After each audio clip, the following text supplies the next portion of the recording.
2024 চনৰ AB আমবাঞ্চৰ কাটক mark কিমান যাব।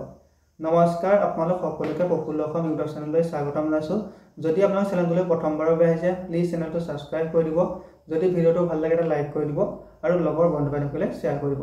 এতিয়া আপোনালোকৰ অসম আৰক্ষীৰ যি ইণ্টাৰভিউ হৈ আছে, আপোনালোকৰ এবি আমবাঞ্চ আৰু ইউবি আনআৰ্ম ব্ৰাঞ্চ, তাৰপিছত আপোনালোকৰ এপি আৰু ড্ৰাইভাৰ কনষ্টেবলৰ বিভিন্ন পদৰ আপোনালোকৰ ইণ্টাৰভিউ হৈ আছে। এতিয়া আপোনালোকক এইটো ভিডিঅ'ত জনাম যে আপোনালোকৰ এবি আমবাঞ্চৰ কাটক মাৰ্কটো কিমান যোৱাৰ সম্ভাৱনা আছে। এতিয়া আপোনালোকৰ 2022 চনত যেতিয়া অসম আৰক্ষীত নিযুক্তি হৈছিল, তেতিয়া আপোনালোকৰ এবি বাবে পোষ্ট আছিল 1429টা আৰু আপোনালোকৰ এইবাৰ পোষ্ট আছে 2300টা। আপোনালোকৰ 2022 চনতকৈ এইবাৰ আপোনালোকৰ 871টা পোষ্ট বেছি। এতিয়া আপোনালোকক এইটো ভিডিঅ'ত জনাই দিম যে আপোনালোকৰ 2022 চনত আপোনালোকৰ অসমৰ কোনখন জিলাৰ কাটক মাৰ্ক কিমান গৈছিল। এতিয়া আপোনালোকে 2022 চনৰ যেতিয়া মই কাটক মাৰ্কটো জনাই দিম, তেতিয়া আপোনালোকৰ জিলাৰ যিটো কাটক মাৰ্ক সেই কাটক মাৰ্কটোৰ বিষয়ে গম পাব। তেতিয়া আপুনি আপোনাৰ ডিষ্ট্ৰিক্টৰ এইবাৰ কাটক মাৰ্কটো কিমান যাব আপুনি অনুমান কৰিব পাৰিব। আপোনালোকৰ 2022 চনতকৈ 2024 চনৰ এইবাৰ যি ইণ্টাৰভিউ হৈ আছে তাত আপোনালোকৰ কাটক মাৰ্কটো কম যাব, কাৰণ আপোনালোকৰ 2022 চনতকৈ এইবাৰ আপোনালোকৰ পোষ্টৰ সংখ্যাটো বেছি। আৰু আপোনালোকৰ এইবাৰ বহুত যেতিয়া ইণ্টাৰভিউ হৈ আছে, বহুতো ডিষ্ট্ৰিক্টত আপোনালোকৰ ইণ্টাৰভিউ হোৱাৰ দিনত বৰষুণ দিছে, গতিকে আপোনালোকৰ কাটক মাৰ্কটো অলপ 2022 চনতকৈ কম যাব, কাৰণ পোষ্টৰ সংখ্যাটো বেছি আছে। তাৰপিছত আপোনালোকক এইটো ভিডিঅ'ত মাত্ৰ আপোনালোকৰ প্ৰতিখন ডিষ্ট্ৰিক্টৰ জেনেৰেলৰ মেল এণ্ড ফিমেল কেণ্ডিডেটৰ যিটো কাটক মাৰ্ক সেই কাটক মাৰ্কটোৰ বিষয়ে জনাই দিম। তাৰ পৰা আপোনালোকৰ যিসকল OBC, MOBC, SC, ST আছে, তেওঁলোকৰ যিটো জেনেৰেল মেল বা ফিমেল কেণ্ডিডেটৰ মাৰ্ক তাতকৈ আপোনালোকৰ OBC, MOBC, ST, SC খিনি 1 বা 2 মাৰ্কছ কাটকটো কম যাব। গতিকে আপোনালোকক এইটো ভিডিঅ' যেতিয়া জনাই দিম, তেতিয়া আপোনালোকে নিজে নিজে অনুমান কৰিব। ভিডিঅ'টো শেষলৈকে চাব, আপোনাৰ জিলাৰ যিটো কাটক মাৰ্কটোৰ বিষয়ে গম পাব আৰু আপোনালোকে কিমান মাৰ্ক পাইছে কমেণ্টত জনাই দিব। এতিয়া আপোনালোকৰ বজালী ডিষ্ট্ৰিক্টৰ যিখিনি মেল কেণ্ডিডেট, তেওঁলোকৰ কাটক গৈছিল 51.84 আৰু আপোনালোকৰ ফিমেল কেণ্ডিডেটৰ বাবে কোনো ধৰণৰ পোষ্ট নাছিল 2022 বৰ্ষত। তাৰপিছত আপোনালোকৰ বাক্সা ডিষ্ট্ৰিক্টৰ গৈছিল মেল কেণ্ডিডেটৰ 54.31 আৰু আপোনালোকৰ ফিমেলৰ গৈছিল 33.46। তাৰপিছত আপোনালোকৰ বৰপেটা ডিষ্ট্ৰিক্টৰ গৈছিল মেল কেণ্ডিডেটৰ 52.02 আৰু আপোনালোকৰ ফিমেলৰ গৈছিল 25.46। আপোনালোকৰ বিশ্বনাথ ডিষ্ট্ৰিক্টৰ মেল কেণ্ডিডেটৰ গৈছিল 51.70 আৰু ফিমেলৰ গৈছিল 28.52। আপোনালোকৰ বঙাইগাঁও ডিষ্ট্ৰিক্টৰ মেল কেণ্ডিডেটৰ গৈছিল 52.41 আৰু আপোনালোকৰ ফিমেলৰ গৈছিল 26.8। আপোনালোকৰ কাছাৰ ডিষ্ট্ৰিক্টৰ মেল কেণ্ডিডেটৰ গৈছিল আপোনালোকৰ 49.60 আৰু ফিমেলৰ গৈছিল 24। তাৰপৰা আপোনালোকৰ চৰাইদেউ ডিষ্ট্ৰিক্টৰ মেল কেণ্ডিডেটৰ গৈছিল 48.46 আৰু আপোনালোকৰ ফিমেলৰ গৈছিল 28.04।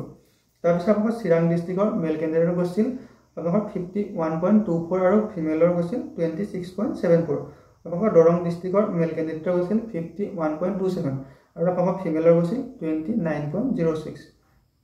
তাৰপিছত আপোনালোকৰ যিখন ধেমাজি ডিষ্ট্ৰিক্টৰ মেল কেণ্ডিডেটৰ গৈছিল 51.9 আৰু ফিমেলৰ গৈছিল 25.60।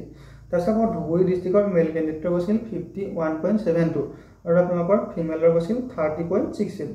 তাৰপৰা ডিব্ৰুগড় ডিষ্ট্ৰিক্টৰ মেল কেণ্ডিডেটৰ গৈছিল 51.60 আৰু ফিমেলৰ গৈছিল আপোনালোকৰ ফিমেলৰ বাবে ডিব্ৰুগড় ডিষ্ট্ৰিক্টৰ কোনো ধৰণৰ পোষ্ট নাছিল 2022 বৰ্ষত এবি যেতিয়া নিযুক্তি হৈছিল। তাৰপিছত আমাৰ ডিমা হাছাও ডিষ্ট্ৰিক্টৰ মেল কেণ্ডিডেটৰ গৈছিল 43.36 আৰু ফিমেলৰ গৈছিল 29.11।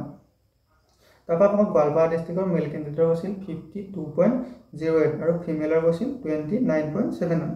গোলাঘাট ডিষ্ট্ৰিক্টৰ মেল কেণ্ডিডেটৰ গৈছিল 51.57 আৰু ফিমেলৰ গৈছিল 23.48। তাৰপিছত আপোনাৰ হাইলাকান্দি ডিষ্ট্ৰিক্টৰ মেল কেণ্ডিডেটৰ গৈছিল 47.68 আৰু ফিমেলৰ গৈছিল 26.3। তাৰপৰা হোজাই ডিষ্ট্ৰিক্টৰ মেল কেণ্ডিডেটৰ গৈছিল 49.12 আৰু ফিমেলৰ গৈছিল 30। যোৰহাট ডিষ্ট্ৰিক্টৰ মেল কেণ্ডিডেটৰ গৈছিল 52.05 আৰু ফিমেলৰ গৈছিল 27.2। তাৰপৰা কামৰূপ ডিষ্ট্ৰিক্টৰ মেল কেণ্ডিডেটৰ গৈছিল 51 মাৰ্কছ আৰু ফিমেলৰ গৈছিল 23.54।